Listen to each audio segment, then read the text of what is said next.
हम लोग श्रीमद् भागवतम के तीसरे स्कंद के 5वें अध्याय के दूसरे श्लोक को देख रहे हैं। आज इसके ऊपर दूसरा दिन है।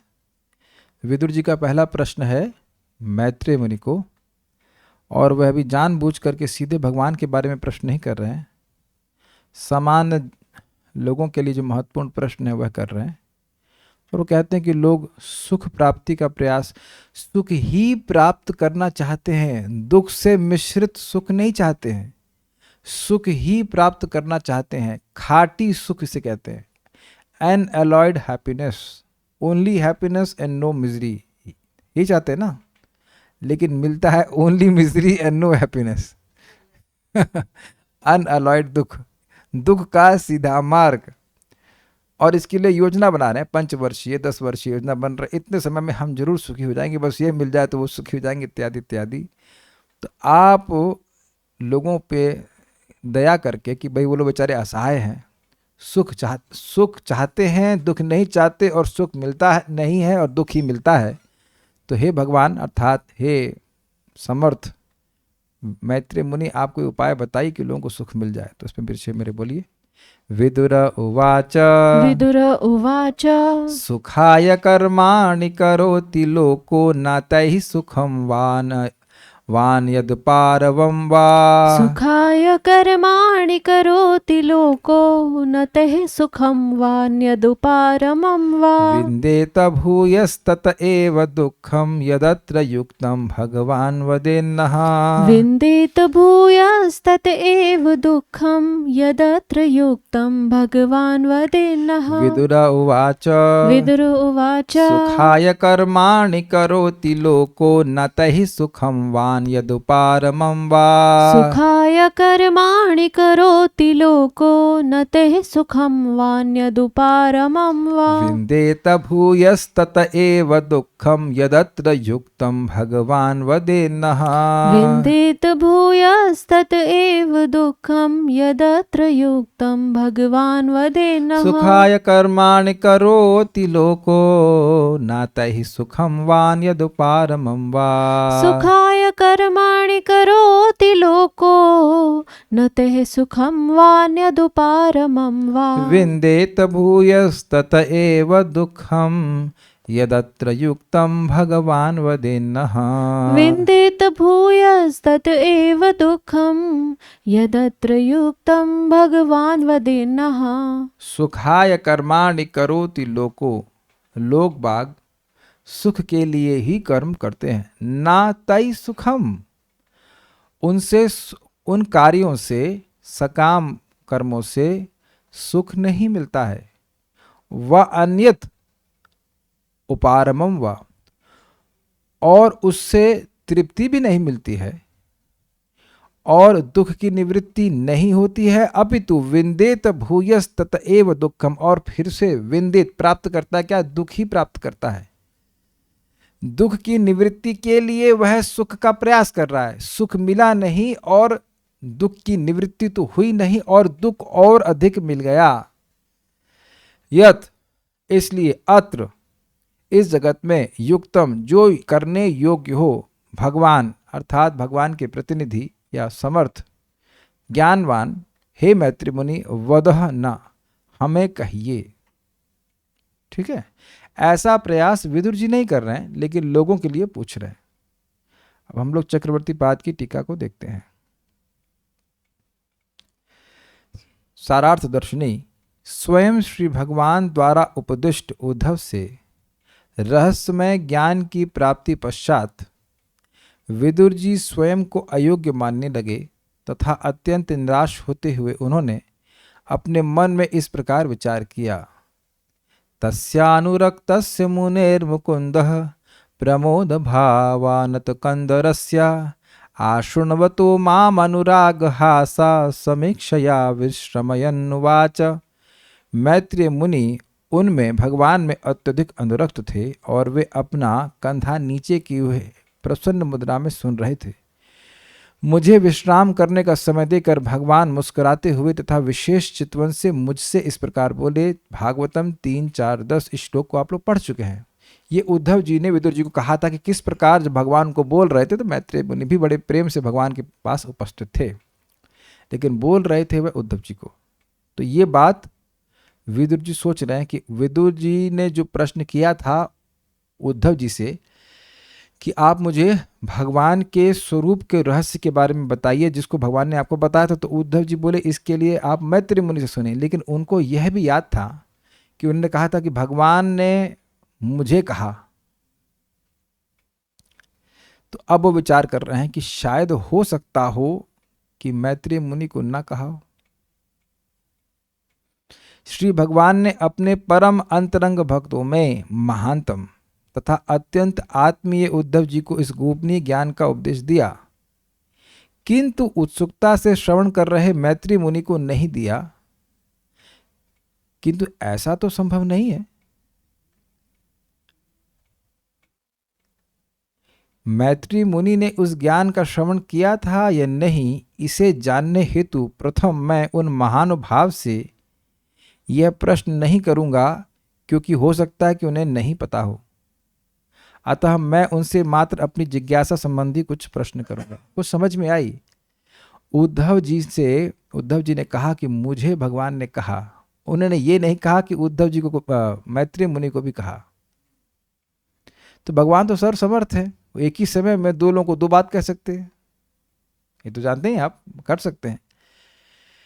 तो उनको संदेह था कि क्या मैत्री मुनि को कहे कि नहीं कहे, और अगर नहीं कहे तो मैं मतलब मैत्री मुनि उपस्थित तो थे तो सुने तो होंगे। ये ऑब्वियस तो बात यही कि सुने तो होंगे, लेकिन उद्धव जी यह क्यों नहीं कहे कि हम दोनों को भगवान कहे, है ना? भगवान ने कहा कि उद्धव जी ने कहा कि भगवान ने मुझको कहा। तो इससे तो संभावना यह भी हो रही है कि शायद मैत्री मुनि को नहीं कहा। शायद की बात हो रही है, वो निश्चित नहीं है कि मैत्री मुनि को कहे कि नहीं कहे। इसलिए सीधे भगवान के स्वरूप के रहस्य के बारे में वो मैत्री मुनि से नहीं पूछ रहे हैं, नम्रतावश, कि ऐसा ना हो उनको ना पता हो और फिर वह शर्मिंदा महसूस करें कि अरे ये हमसे आए पूछने के लिए, हम बता भी नहीं पाए। इसलिए वह सीधे वह प्रश्न नहीं किए जिसकी जिज्ञासा लेकर के वे मैत्री मुनि के पास प्रथमतः गए ही थे। समझ में आ गया? एकदम क्लियर? ठीक है। क्योंकि अगर आप फॉलो करते आ रहे हैं और फॉलो करते आ ही रहे होंगे पिछले तीसरे चौथे अध्याय से, तो मैत्री मुनि के लिए विदुर जी का क्या प्रश्न था, याद है? पता क्या प्रश्न लेकर के मैत्री मुनि के पास विदुर जी गए हैं? हाँ, मुझे आप दिव्य ज्ञान दें जो भगवान के स्वरूप के रहस्य का प्रकाशन करने वाला है, भगवान के नाम रूप गुण लीला के तत्व का प्रकाशन करने वाला है। तो यह प्रश्न तो नहीं किए हैं वो। तो क्यों नहीं किए, इसकी व्याख्या चक्रवर्ती पाद कर रहे हैं। समझ में आ गया? क्योंकि यदि जानते होंगे तो वह कहेंगे कि हे विदुर, तुम्हें यह ज्ञान देने हेतु ही मुझे भगवान द्वारा आदेश दिया गया था। कितना सुंदर व्याख्या है, क्या सुंदर व्याख्या है भाई। यह तो वह सुन लिए थे उद्धव जी से कि आदिष्ट है, भगवान ने मैत्री मुनि को ज्ञान आपको देने के लिए, इस ज्ञान को देने के लिए आदेश दिया ही है। तो अब जब भगवान ने आदेश दिया है कि अगर विदुर आए या विदुर आएगा, ऐसा नहीं बोलूंगा, अगर विदुर आएगा और आप ज्ञान देना, तो यह तो मुझे अपने आप ही बताएंगे, और इससे यह दोष की संभावना भी नहीं है कि मैं पूछूंगा और ये ना बता पाए। समझ आ गया ना? पता होगा तो अपने आप बताएंगे कि भगवान की आज्ञा थी। जैसे कि अब देखिए, यहां मैं प्रवचन क्यों कर रहा हूं, क्योंकि भगवान की स्पष्ट आज्ञा है कि जो कोई भी इस गीता के ज्ञान को, भागवत के ज्ञान को दो भक्तों को देता है, वह मुझे सबसे अधिक प्रिय है। तो अगर कोई सामने गीता का ज्ञान लेने के लिए आ जाए तब भी मैं नहीं दूंगा क्या? अरे मिलते ही मुश्किल से है, ऑफलाइन मिल ही नहीं रहे, बहुत कम मिलते हैं ऑफलाइन। तो ऑनलाइन मंगा करके मंगा के नहीं, मतलब ऑर्डर कर रहे हैं भैया, उधर से दिल्ली से इधर सत्यम प्रभु इधर डिलीवर कीजिए अपने कानों को डिलीवर कीजिए, हम कथा सुनाएंगे। Is it not? बात समझ रहे ना? बात ये क्या आज्ञा हम लोग को नहीं मिली हुई है? मिली हुई है, प्रभुपाद जी की आज्ञा है, गुरु महाराज की आज्ञा है, और भगवान तो स्पष्टता कह ही रहे हैं। तो कोई अगर गीता के बारे में जानने के इच्छुक होगा तो क्या हम नहीं बताएंगे? बिल्कुल बताएंगे, है ना। और जो श्लोक पता है वो तो जरूर बताएंगे, और जो नहीं पढ़े हैं उसको तो नहीं बताएंगे। कभी पहले, कई साल पहले, 2-3 साल पहले मैंने गोपी गीत पे कुछ 1-2 श्लोक कर लिए थे, मेरे इतने आगे बाकी वाले इतने कठिन लगे, मैंने कहा नहीं, अभी नहीं, अभी नहीं, शुरुआत से पढ़ता हूँ। तो आगे कभी कभी भक्त लोग पूछ लेते हैं, पर जिसके आगे भी कुछ बताए हैं कि, मैं कहा नहीं, अभी नहीं बताए, अभी 10 साल के बाद बताएंगे। तो ऐसा तो नहीं कि मैत्री मुनि के पास ज्ञान नहीं था, ज्ञान था, और वो वैसे भी वह विदुर जी के सौशील आदि गुणों से अभितृप्त थे, अभितः तृप्त थे, बहुत तृप्त थे, खुश थे। तो उनके आग्रह को देख के बताते ही, तो इसलिए कह रहे हैं कि अपने आप ही बताएंगे, हमें नहीं पूछने की जरूरत है। ठीक है, तुम्हें यह ज्ञान देने हेतु ही मुझे भगवान द्वारा आदेश दिया गया था। कृपया उन भगवान के विषय में, अर्थात उनके अजत्व तथा जन्मत्व, अजन्मा होना तथा जन्म लेने आदि गुणों के संबंध में इस विरोध परिहारी ज्ञान को ग्रहण करो। मतलब ये जो विरोध उत्पन्न हो रहा है कि भगवान अजन्मा है कि जन्म लेते हैं, तो इसका परिहार अर्थात इसको दूर करने वाला ज्ञान तुम मुझसे ग्रहण करो, क्योंकि भगवान ने मुझसे पहले ही कहा था बात बताने के लिए। ठीक है, जिसका वर्णन स्वयं भगवान ने मुझे किया था। देखिए, जैसे उद्धव जी से जो प्रश्न विदुर जी ने किया, उसका वो उत्तर देने में समर्थ थे, लेकिन भगवान की आज्ञा नहीं थी तो नहीं बोले। लेकिन ऐसा नहीं कि भगवान के बारे में कुछ नहीं बोले। विदुरेण सह पूरी रात्र ताम रात्रि यम ससु, ऐसे कहता ना शब्द, यमराज की बहन यमुना जी के तट पर पूरी रात भगवान के बारे में बात करते रहे। तो भक्तों का तो स्वभाव ही होता है कि भगवान के बारे में बोलना चाहते हैं, लेकिन क्योंकि उद्धव जी को आज्ञा नहीं थी इसलिए नहीं बोले। तो इनको तो आज्ञा है, तो ये स्वयं ही वर्णन करना शुरू कर देंगे, इसलिए वह प्रश्न नहीं किए। इन कर्मों द्वारा मनुष्य को ना तो सुख प्राप्त होता है एवं न ही अन्यद अर्थात उसके दुखों का अपशमन होता है, तथा न ही उसे उपरमम अर्थात वैराग्य होता है, अपितु बारंबार कर्म करने से दुख का ही अनुभव होता है होना चाहिए। ये थोड़ा समझ में आई? सुख प्राप्ति के लिए प्रयास कर रहा है, सुख नहीं मिल रहा है और दुख मिल रहा है, तो व्यक्ति को रोक देना चाहिए कि नहीं? क्यों भाई? ये लॉजिकल है ना।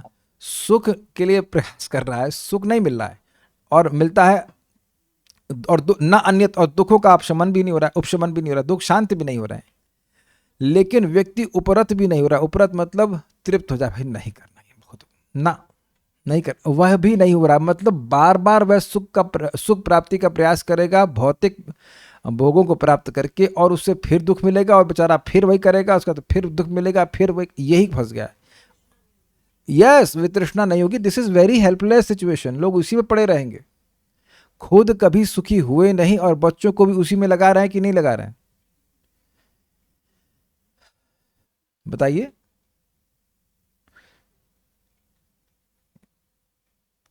अगर भाई भगवान, देखिए भौतिक आवश्यकता एक अलग बात है, लेकिन भौतिक उपलब्धियां एक अलग बात है। शरीर है तो कुछ भौतिक आवश्यकता है, भाई पेट के लिए कुछ भोजन चाहिए, रोटी पाई चाहिए, कपड़ा चाहिए, मकान चाहिए, ठीक है, लेकिन क्या ये होने मात्र से ही हम सुखी हो जाएंगे? ये बात गलत है। क्या जीने के लिए बंगला ही चाहिए सबको? 4 करोड़ का मकान ही चाहिए? एक व्यक्ति को पिताजी 4 करोड़ का मकान नहीं दे रहे थे तो बड़े बिलबिला रहे थे, वो परेशान थे। मैं पूछा उनको कि अब मिल गया? हाँ मिल गया। सुखी होने कहते हैं ओके। तो मैं खाली ओके बोलने के लिए तुम 4 करोड़ खर्च कर दिए। और ऐसा नहीं कि घर नहीं है, जहां पे उनका घर था बहुत बढ़िया घर है, मतलब महल, हम तो महल ही कहेंगे। जस्ट सी, वो 4 करोड़ कमाने में पिताजी की हालत कितनी खराब हुई होगी, कितना मेहनत लगा होगा। आसान होता है 4 करोड़ कमाना, और केवल यही शब्द निकला ओके। तो ओके तो किराए के मकान में भी निकल जाता, ओके तो हम लोग किराए के मकान में भी हैं, तब like this is very helpless. कृपया इस प्रश्न का उत्तर दीजिए कि क्या लोगों को करना चाहिए। क्रम संदर्भ।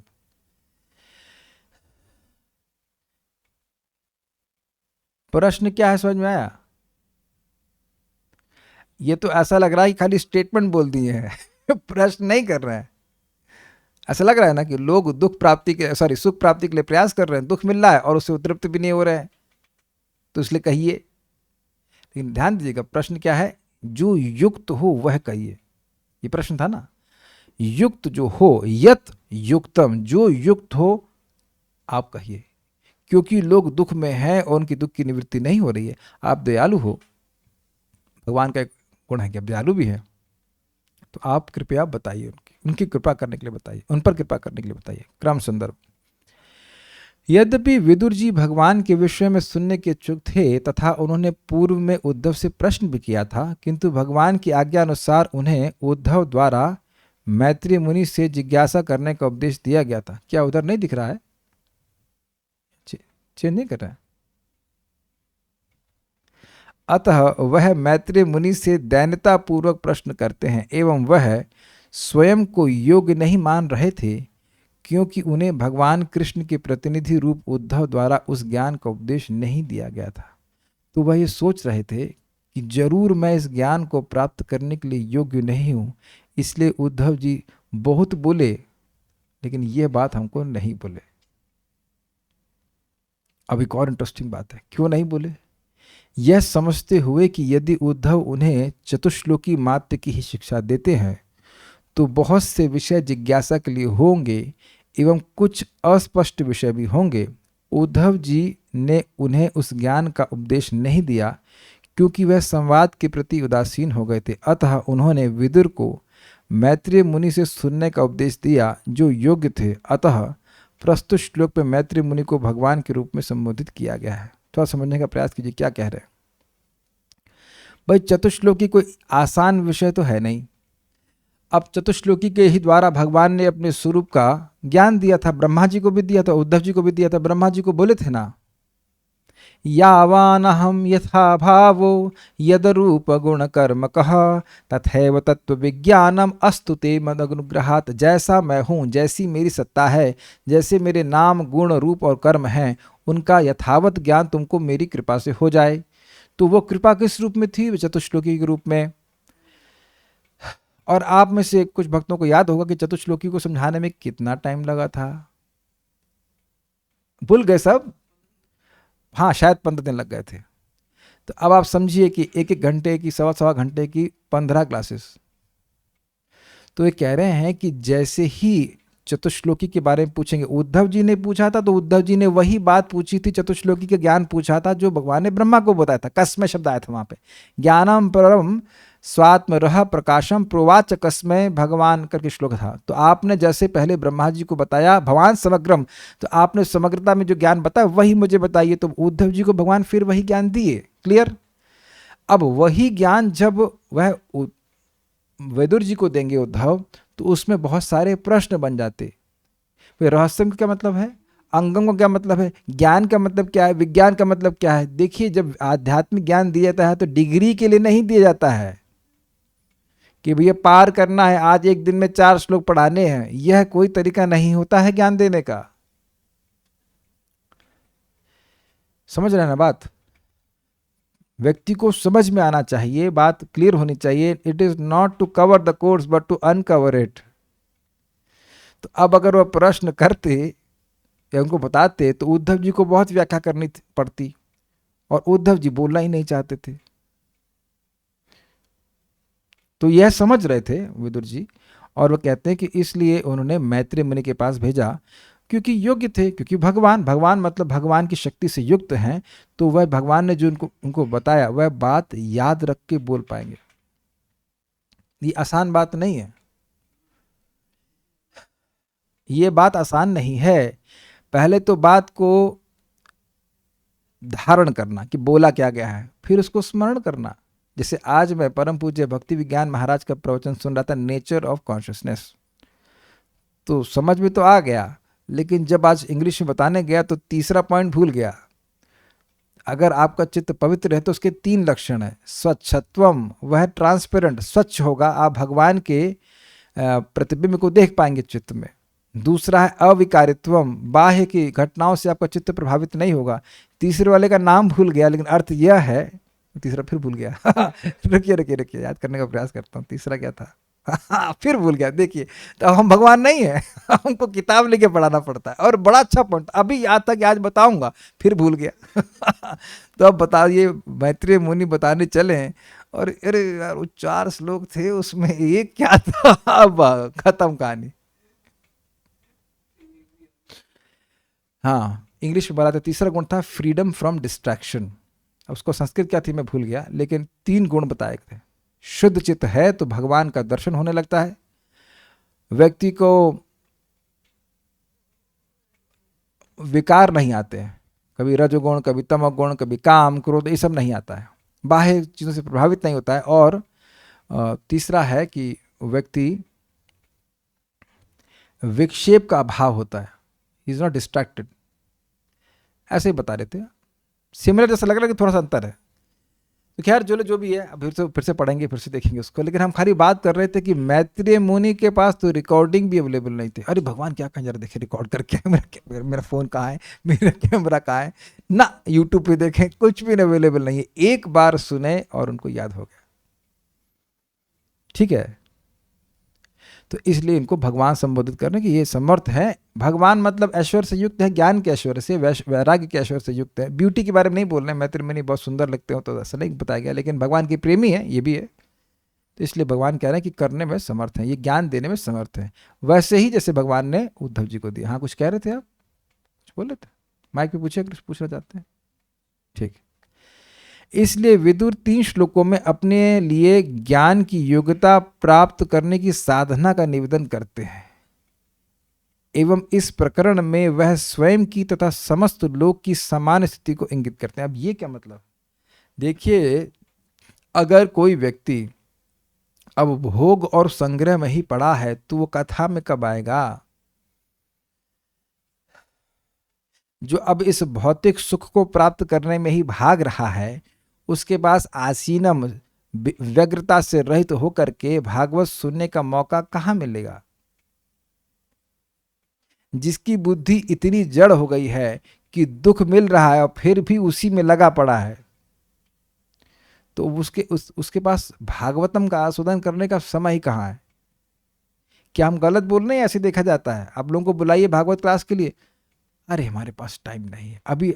कहने का बेसिकली मतलब अभी हमको पूर्णतः दुख नहीं मिला है, जरा दुख और मिल जाओ और पिटाई हो जाएगी तब हम आएंगे, अभी पूर्णतः दुखी नहीं हुआ है, यही तो कह रहे हैं ना। अब क्या करें, अब ये अम्मा है, इनका ध्यान रखना है और इसका मरना है, ये करना है, वो करना है। लोग देख रहे हैं कि उनकी अम्मा मर गई, उनकी अम्मा की अम्मा मर गई, इधर बगल वाली मर गई, ये भी मर गई, वो मर गई। तुम्हारे पास टाइम कब रहेगा, कभी टाइम नहीं बचेगा।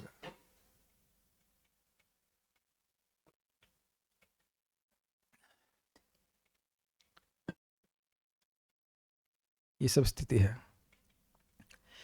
तो ज्ञान की साधना के लिए योग्यता है कि व्यक्ति कम से कम यह तो समझे कि भैया इस जगत में दुख है, नहीं तो व्यक्ति को ज्ञान प्राप्ति की कोई नीड नहीं होगी।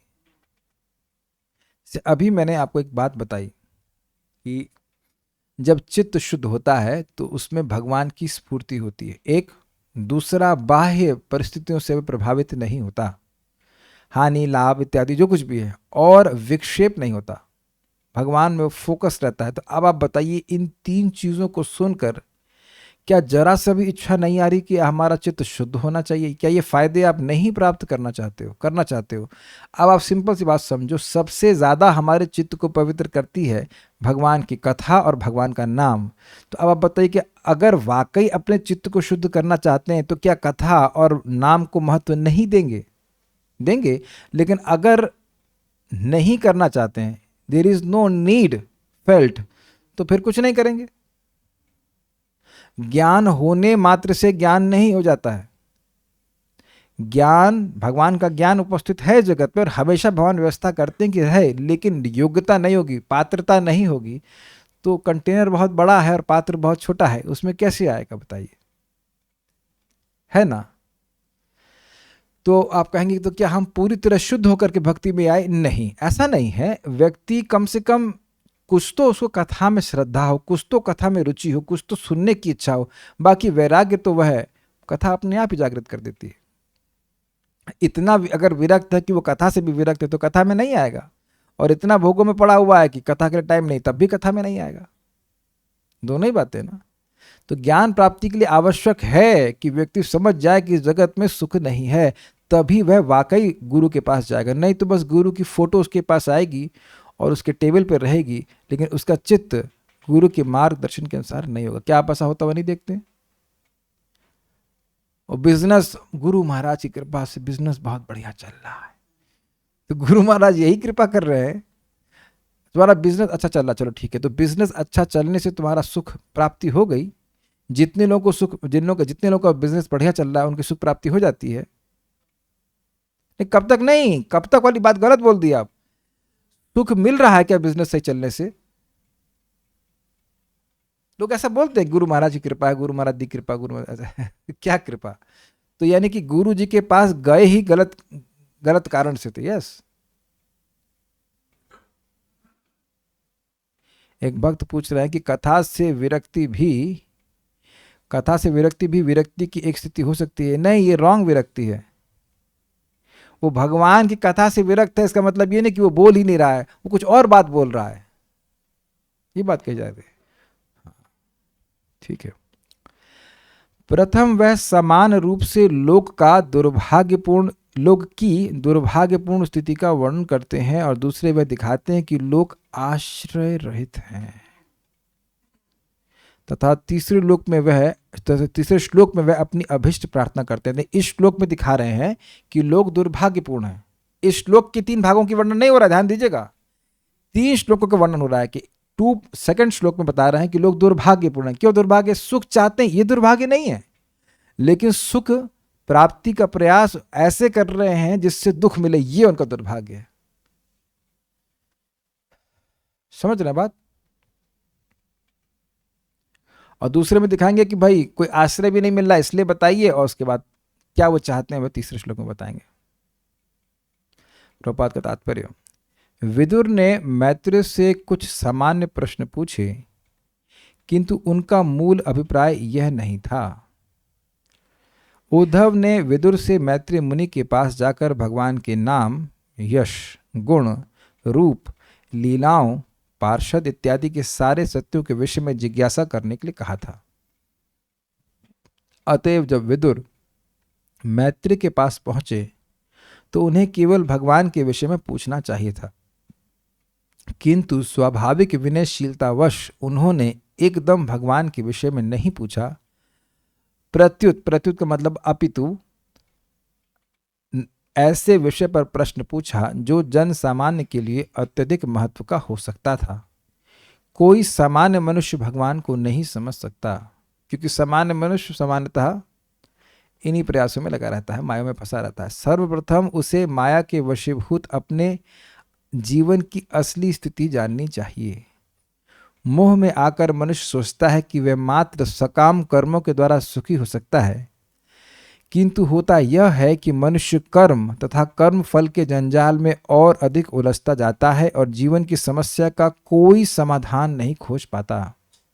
इस संदर्भ में एक समझ में आए बात, वह भोग प्राप्ति करके सुखी होना चाहता है, लेकिन उसके द्वारा फिर वह और ऐसी चेतना से युक्त हो जाता है कि मैं ये देह हूँ, फिर और भोग की इच्छा बढ़ जाती है और उसको सुख मिलता ही नहीं है, क्योंकि आत्मा का सुख कभी देह से उत्पन्न हो ही नहीं सकता है। शुरुआत में ये बात एक थोपने की तरह लगती है कि हम पर थोपी जा रही है, शुरुआत में किसी को लग सकता है, लेकिन जैसे जैसे भक्ति करता जाता है वह अनुभव करता है कि मेरा सुख भौतिक पदार्थों से उत्पन्न हो ही नहीं सकता है। इस संदर्भ में एक सुंदर गीत है, जीवन का सारा सुख प्राप्त करने की महती इच्छा के कारण मैंने यह घर बनाया, किंतु दुर्भाग्यवश सारी योजना ध्वस्त हो गई, क्योंकि घर में अप्रत्याशित रूप से आग लगा दी गई। प्रकृति का नियम ऐसा ही है, हर व्यक्ति भौतिक जगत में योजना बनाकर रहने से सुखी बनना चाहता है, किंतु प्रकृति का नियम इतना क्रूर है कि यह उस योजना में आग लगा देता है। सकाम कर्मी अपनी योजनाओं के से सुखी नहीं रहता, न ही सुख के लिए उसकी निरंतर दौड़ धूप से उससे कोई तृप्ति मिलती है। समझ में आ गया? बात नहीं आई? लोग भौतिक उपलब्धियों के लिए बहुत प्रयास कर रहे हैं, लेकिन किसी भी क्षण वह उपलब्धि उनसे छीन ली जाती है। और जब वह उपलब्धि होती भी है तब भी कोई सुख नहीं रहता, सुख नहीं मिलता। इस बात को आप सुनिए। सदा सदा समुद्विग्नम धियाम असुदग्रहात्, क्या श्लोक है, श्लोक भूल रहा हूं, 7वें स्कंद का है। सदा समुद्विग्न सदा समुद्विग्न धियाम असतग्रहात्। असत को पकड़े रहने के कारण, ये जो भौतिक वस्तुएं उनमें आसक्त रहने के कारण व्यक्ति सदा ही सम्यक रूप से उद्विग्न रहता है, परेशान रहता है। और क्या बात है, उसका प्रमाण क्या है? हिरण्यकशिपु तीनों लोकों का स्वामी था और कोई झगड़ा करने वाला नहीं था, लेकिन फिर भी उसको डर लग रहा था कि प्रहलाद महाराज उसको मार देंगे। तत्साधु मन्ये असुरवर्य देहिनाम सदा समुद्विग्न दियाम असद्ग्रहात् हित्वात्मपातम गृहमंधकूपम वनम गतो यद हरिमाश्रयेता। 7:5:5। तो प्रहलाद महाराज ने इस बात को कहा है कि भाई, उनसे पूछा कि सर्वश्रेष्ठ बात क्या है, सबसे अच्छी बात क्या है? तो कहते मैं उसको मैं अच्छा तो ये मानता हूँ। तत्साधु मन्ये असुरवर्य देही नाम, हे असुरवर्य, सारे देहियों में सबसे असुर श्रेष्ठ जो देही हैं वो सदा समग्र रूप से उद्विग्न रहते हैं, परेशान रहते हैं। क्यों परेशान रहते हैं? क्योंकि असदग्राह, जो असद वस्तु है, ये जो देह है, उसको पकड़े हुए हैं। देह उनको नहीं पकड़ा है, देह तो निरंतर छूट रहा है, लेकिन वह देह को पकड़े हुए हैं कि देह रह जाए, इसलिए वो परेशानी में रहते हैं। इसलिए तो करना क्या चाहिए? तो कहते हैं हित्वात्म पातम गृहमंधकूपम, जो घर गृहस्थी का कार्य है, जो अंधकूप के समान है, जहाँ कोई भक्ति हो ही नहीं रही, उस प्रकार के घर गृहस्थी की बात कर रहे हैं, उसको त्याग कर व्यक्ति को वन में जाकर के हरि का आश्रय लेना चाहिए। लेकिन इंपॉर्टेंट बात क्या है? हरि का आश्रय लेना चाहिए, वन में जाकर गांजा नहीं पीना चाहिए। कभी कभी लोग वृंदावन आकर के भी गांजा पीते हुए दिखते हैं, वो खाली ये कोपीन पहने रहेंगे, आप देखेंगे परिक्रमा मार्ग में दिख जाते हैं कभी कभी या बहुत बार। वो गांजा पियेंगे, बीड़ी पियेंगे, तो वो उस तरह से नहीं लेना है। अगर घर में भी व्यक्ति भगवान का आश्रय ले रहा है तो ठीक है, लेकिन अगर घर में आश्रय लेने को मिल ही नहीं रहा है तब तो निश्चित रूप से वो अंधकूप है, कुछ दिखाई नहीं पड़ रहा है।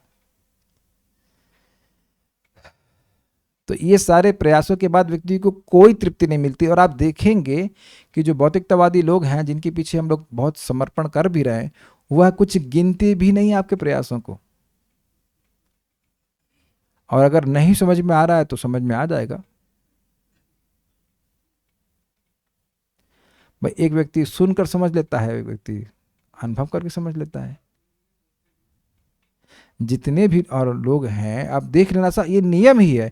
क्योंकि अगर हम किसी की भौतिक रूप से सेवा करेंगे भी तो वह तृप्त ही नहीं होगा, वो क्योंकि तृप्त हो ही नहीं सकता है, तो बाद में दूध की मक्खी की तरह निकाला जाना अवश्यम भावी है। So we must serve, but serve in spiritual way, तब लोग संतुष्टि का अनुभव करेंगे। तो अब आखिरी टीका है, इस पर हम देखते हैं, समय है तो हम पूरा कर देंगे इसको। सुबोधनी व्याख्या। लोक में, जगत में फल दो प्रकार के हैं, दुख का ना होना और सुख होना। ये लोग चाहते हैं दुख जो है वो चला जाए और सुख मिल जाए। दुख सुख का प्रतिबंधक है, जहां दुख होगा वहां सुख का प्रतिबंध होगा, सुख यहां नहीं आ सकता। ठीक। और दुख का अभाव भी एक प्रकार से सुख का होता है। कोई दुख नहीं है तब भी व्यक्ति सोचता है कि हम सुखी हैं। अतः लोग जो कुछ व्यापार या उद्यम करते हैं वह सुख की प्राप्ति के लिए ही करते हैं, यानी दुख का अभाव हो जाए या सुख मिल जाए। किंतु देखा जाता है प्रायः उससे कभी भी सुख को नहीं पाते हैं। इसका प्रमाण क्या है? तो कहते हैं लोक शब्द ही इसके प्रमाण को दिखा रहा है, ये शास्त्र नहीं बोल रहा है। या मतलब शास्त्र तो बोल रहा है, लेकिन पॉइंट इज दैट कि केवल शास्त्र बोल रहा हो और लोक में ना दिख रहा हो, ऐसा नहीं। जैसे कि देखिए, शास्त्र बोलता है कि इंद्र है, तो इंद्र दिखते हैं आपको? इंद्र नहीं दिखते हैं। लेकिन अगर कहें कि लोग आपको दिखते हैं, मेहनत कर रहे हैं सुखी के लिए और सुख के लिए, लेकिन सुख नहीं मिल रहा, तो आप कहेंगे हाँ दिखता है, ऐसा दिखता है। केवल शास्त्र बोल रहा हो ऐसा नहीं है, जगत में लोग ऐसे देखे जा रहे हैं। तो ऐसा नहीं कि जो विदुर जी पूछ रहे हैं उसका कोई प्रमाण नहीं, प्रमाण तो इस शब्द लोक ही है। समझ में आई बात कुछ? क्योंकि जगत में लोग दिख रहे हैं, अनसेटिस्फाइड लोग ज्यादा दिख रहे हैं, संतुष्ट लोग तो बहुत कम दिखते हैं। ठीक, ये समझ में आ गया लाइन या नहीं? ऊपर से क्या? भाई क्या आप कोई पूछे कि आप ये कह रहे हो विदुर जी, तो क्या प्रमाण है कि लोग दुख सुख की प्राप्ति में केवल दुख ही प्राप्त करते हैं? तो कहते हैं लोग। क्या आपको इर्द गिर्द अपने आसपास लोग नहीं दिख रहे हैं जो केवल सुख की प्राप्ति का प्रयास कर रहे हैं लेकिन मिलता केवल दुख है? तो इसमें प्रमाण की क्या जरूरत है? जो जगत में होता हुआ दिखता है वो तो इसमें कोई प्रमाण की जरूरत है? अच्छा ये बताइए, ट्रेन के एक्सीडेंट होते हैं? ट्रेन में एक्सीडेंट होते हैं कि नहीं होते हैं? होते हैं। ये कारों के एक्सीडेंट होते हैं? शास्त्र में लिखा है। आप बताइए, शास्त्र से मालूम चला आपको? क्या जब आपने गीता नहीं पढ़ी थी तो नहीं पता था कि कार का एक्सीडेंट होता है? तो ये तो लोगों में प्रसिद्ध बात है, क्या दृष्ट कहते हैं, ये तो देखी हुई चीज है कि कार का एक्सीडेंट होता है। उसी प्रकार से लोक शब्द दिखा रहा है कि लोग इस प्रकार से दुख प्राप्त कर रहे हैं। शास्त्र पढ़ने की जरूरत नहीं है, ये तो दिख ही रहा है। वो अलग बात है कि लोग देख नहीं पा रहे हैं, लेकिन दुखी तो है ना। च पद से यूं सूचन किया है कि सुख प्राप्ति का उपाय के कारण पहला सुख भी गंवा देता है, किंतु दुख का अभाव भी नहीं होता है। समझ में आया? पहले जब वह सुख के प्रयास नहीं कर रहा था तब वह सुखी था। जैसे ही व्यक्ति सोचता है कि मैं यह करके सुखी हो जाऊंगा भौतिक रूप से, तब उसका सुख चला गया, चैन चला गया, संतुष्टि चली गई। अब समझ में आया? जैसे ही व्यक्ति सोचने लगा कि मैं अब बस, हमको एक भक्त बोले बस प्रभु जी बस 35 करोड़ रुपए हो जाएं फिर हम काम नहीं करेंगे। हमने कहा अच्छा 35 जन्मों में भी नहीं होगा आपके पास 35 करोड़। और ब्रह्मचारी थे, शादी हो गई थी, बोले कि 35 करोड़ हो जाए प्रभु जी उसके बाद हम काम नहीं करेंगे। 35 करोड़ तो लगे पड़े काम में। समझा क्या ना आपको? तो ये भाई देखिए एक बात समझ लीजिए, अगर इच्छा है तो उसके अनुरूप व्यक्ति को कार्य करना ही पड़ेगा। तो इच्छा नहीं है तो व्यक्ति सुखी है, इच्छा आते ही परेशान हो जाएगा। जैसे भगवान की कृपा से हमारे हृदय में कार की इच्छा नहीं आती, चाहे कितनी भी कार देख ले, चाहे कैसी भी कार में बैठ ले, हमारे कहीं जरूरत ही नहीं है। हम तो बड़े खुश रहते हैं कि हमारा स्कूटर है, कभी जाम में फंसता ही नहीं, इधर से घुमाओ उधर से घुमाओ, इधर से घुमाओ उधर से घुमाओ, बस हो गया फिनिश। जैसे ही हृदय में कार की इच्छा आ गई बस खत्म, बेकार हो गए। फिर तो हम सोचेंगे भाई ये चाहिए, वहाँ से पैसा लाओ, यहाँ लाओ वहाँ लाओ, उसके बाद फंस जाऊंगा। अरे जान मुल्ला के द्वारा मस्जिद तक यहाँ कितना 600 मीटर की दूरी है, वहां से क्लास देने आता वापस चले जाना, तो क्या जरूरत है बताइए? समझ रहे ना बात? तो क्यों मेहनत किया जाए? भगवान की बड़ी कृपा है कि हम लोगों को, हम सभी लोगों को अगर वह निष्काम कर दें। और हम तो ये देख रहे हैं कि मुझसे भी कम में लोग बड़े खुश हैं। ये भी है, मुझसे भी कम में लोग बहुत खुशी से जी रहे हैं, एकदम स्वस्थ जी रहे हैं, कोई दिक्कत नहीं हो रही है। Very interesting. तो जैसे ही भौतिक सुख प्राप्ति का इच्छा आती है उसका सुख गायब हो गया। पहला सुख भी गंवा देता है, किंतु उसके बाद दुख का भाव भी नहीं होता। वह सुख का भाव अनुभव कर रहा था और उसको चाहता था कि वह हट जाए, तो अब दुख तो आ गया, क्योंकि जैसे प्रयास करना शुरू किया उसके मन में दुख है, मैं बहुत दुखी हूं, मुझे नहीं मिला है, मैं बहुत दुखी हूं, और ये दुख खत्म भी नहीं हो रहा है। ठीक, क्लियर? कुछ जो सुख रूपी फल के जो प्रतिबंधक हैं, उन प्रतिबंधकों को रोकने में ही साधनों का अंत हो जाता है, यूं देखा गया है। समझ में आया? सुख को जो रोक के बैठे हैं वो होते हैं दुख, तो उन दुखों को हटाने में ही समय निकल जाता है। समझ, ये क्लियर समझ में आ रहा है? अच्छा ये नहीं जाए, वो नहीं आए, ये नहीं हो, वो नहीं हो, इससे मेरा दुख, इससे मेरा सुख हट रहा नहीं, मिल रहा है, इससे मेरा सुख नहीं मिल रहा है, इसी को हटाना, ये व्यक्ति तो मेरा दुश्मन है, इसको हटाता हूं मैं। उसके बाद दूसरा पैदा हो गया, वो तुम्हारा दुश्मन है, उसको हटाता हूं मैं। अरे कोई तुम्हारा दुश्मन नहीं, केवल तुम्हारा मन तुम्हारा दुश्मन है।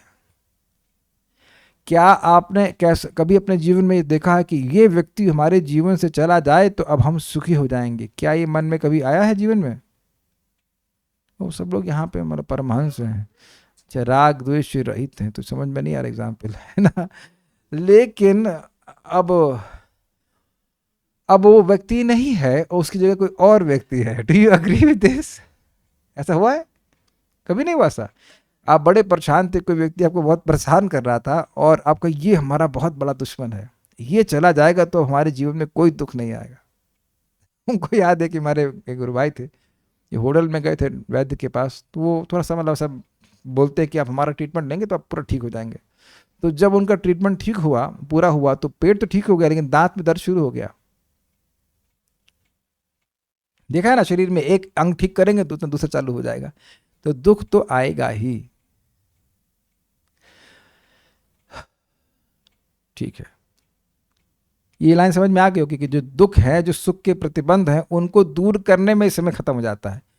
उसके पारायण में भी नहीं होता, उसके पारायण में भी नहीं होता है। यदि यूं होवे तो सहज सुख हो जावे, प्रत्युत उनसे ही दुख हो जाता है। अर्थात सुख के प्रतिबंधकों को हटाने में भी यदि कोई लगा रहे तब भी सुख नहीं मिलता है। कहने का मतलब है कि व्यक्ति सुख की प्राप्ति करना चाहता है तो उसके लिए क्या करता है, सुख की प्राप्ति में जो प्रतिबंध हमारे दुख हैं उसको हटाएं। लेकिन उसको हटाने में सारा समय लग जाता है और उसमें अगर वो लगा भी रहे तब भी सुख नहीं मिलता है। अगर उसने अपने सो कॉल्ड सारे सुख के प्रतिबंध हटा लिए तब भी सुख नहीं मिलेगा, क्योंकि आत्मा का सुख तो भौतिक पदार्थ से है ही नहीं। ये तो कठिनाई है। फिर अपने आप भी विशेष दुख प्राप्त होता है, उस दुख प्राप्ति का कोई दूसरा साधन देखने में नहीं आता है। मतलब एक तो दुख मिल रहा था सुख प्राप्ति की वजह के प्रयास की वजह से, और एक सुख प्राप्ति का प्रयास ना भी करें तो भी दुख मिलता है। आजकल तो मच्छर बढ़ गए होंगे, आप लोग घर में भी मच्छर है क्या? हमारे घर तो बहुत मच्छर है। कोई सम्मान नहीं देते हैं कि हम टीचिंग कर रहे हैं, जब कर रहे हैं, बहुत नालायक है। अरे भजन, हम भी कीर्तन कर रहे हैं, आके खून पीना शुरू कर देते हैं। कोई सम्मान करते हैं, खोपड़ी में बैठ करके खून पीते हैं, बताइए। तो अब वहां तो मैं कोई प्रयास नहीं कर रहा हूं सुख के लिए, लेकिन दुख अपने आप आ रहा है, शरीर में कोई कष्ट आता रहता है। ये दो प्रकार के दुख समझ में आए। एक दुख है कि भाई सुख की प्रयास कर रहा है तो इसलिए दुख आ रहा है, और दूसरा प्रयास नहीं कर रहा है फिर भी दुख आ रहा है। गर्मी, बरसात, पानी, जो भी परेशानी आती है वो तो आ ही रहा है। समझ में आया आपको? ठीक है। जिस साधन से सुख प्राप्ति की इच्छा की उससे ही दुख प्राप्त हुआ। ये दिख गया आपको? कार खरीदा, वही कार जाके भिड़ गई। या कोई कुछ नहीं, व्यक्ति आया, उसने चाबी लेकर के कार से खरोच मार दी क्योंकि उसको चिढ़ है कि इस व्यक्ति के पास नई कार क्यों है। देखा गया कि नहीं? और ये तो वो खरोच कार पे नहीं, उसके हृदय पे लगती है कि उसके हृदय पे जो है चला दिया गया है, क्योंकि उसकी आसक्ति इस प्रकार से है। इन साधनों से सुख मिलेगा ऐसा ज्ञान तो अंध परंपरा से मिला है। तो इसको पढ़ूंगा तो मजा आएगा, पढ़िए। यदि ऐसा है तो लोग इन साधनों को छोड़ क्यों नहीं देते? अंध परंपरा समझ रहे हैं, पहले वालों को समझ में नहीं आया, हमारे बाप को समझ में नहीं आया, अब हमको भी समझ में नहीं आया, हमारे बच्चे को समझ में नहीं आया, ऐसा चल रहा है। यदि ऐसा है तो लोग इन साधनों को छोड़ क्यों नहीं देते? यदि यह प्रश्न हो तो इस पर कहते हैं कि उनका अपना आग्रह है जिससे छोड़ नहीं सकते, वो खुद उसको पकड़े हुए हैं। कहते हैं कि हमारे आगे के लोगों ने यूं ही किया है, हमारे बाप ने भी ऐसा किया है, तो हम अलग कैसा करेंगे? समझ में आया क्या? भेड़ बकरी वाला न्याय समझते ही ना कि भेड़ आगे जा रही है तो पीछे वाली भेड़ उसके पीछे क्यों चलेगी? आगे वाली उसके आगे वाले के हिसाब से चल रही है, और जाके आगे सब ट्रेन में कट रही हैं, उससे कोई मतलब नहीं, हम चलेंगे, हमारे पिताजी बोले हैं ऐसा करने के लिए। भेड़ चाल कहते हैं। यस, समझ आ गया? इसलिए उनका आग्रह हमारे पिताजी के, इसलिए हम भी ऐसा करेंगे। अच्छा, इंटरेस्टिंग बात कह रहे हैं। विपरीत फल देखने पर भी परंपरा की श्रद्धा उसके त्याग में बाधा डालती है। ऐसे पथ होना चाहिए, ऐसे पंथ में उल्टा फल देखकर भी जब उसके करने से रुकते नहीं हैं तब केवल कहने से कैसे रुकेंगे? ये समझ में आया आपको बात? विपरीत फल देख रहे कि हमारे बाप सुखी नहीं हुए, उनके बाप के बाप सुखी नहीं हुए, चलो वहां तक तो देख नहीं पाए, चाचा ताऊ कोई भी सुखी नहीं हुआ, तो भी उनकी परंपरा की श्रद्धा है कि हमारे पिताजी भी ऐसा किए, हमारे ताऊ जी भी ऐसा किए, तो उनकी बड़ी श्रद्धा है कि इसको, जो श्रद्धा है वह उनको नई चीज को स्वीकार करने में या सही चीज को स्वीकार करने में बहुत बाधा डालती है। कि ये सुबह जब तो हमारे पिताजी कभी नहीं किए हैं तो हम क्यों करें? इसीलिए जो नई उम्र के लोग हैं उनके लिए थोड़ा आसान होता है भक्ति को स्वीकार करना। They are open to new ideas और इट इज जेन्युइन आइडियाज। और नहीं तो आप देखिए 50-60 साल के बाद कोई भक्ति स्वीकार करता, ऐसा नहीं कि नहीं कर सकता है, लेकिन प्राय कठिनाई आती है, क्योंकि वो परंपरा में श्रद्धा बहुत है, यही पिताजी की है, यही ताऊ जी की है, तो हम भी यही करेंगे।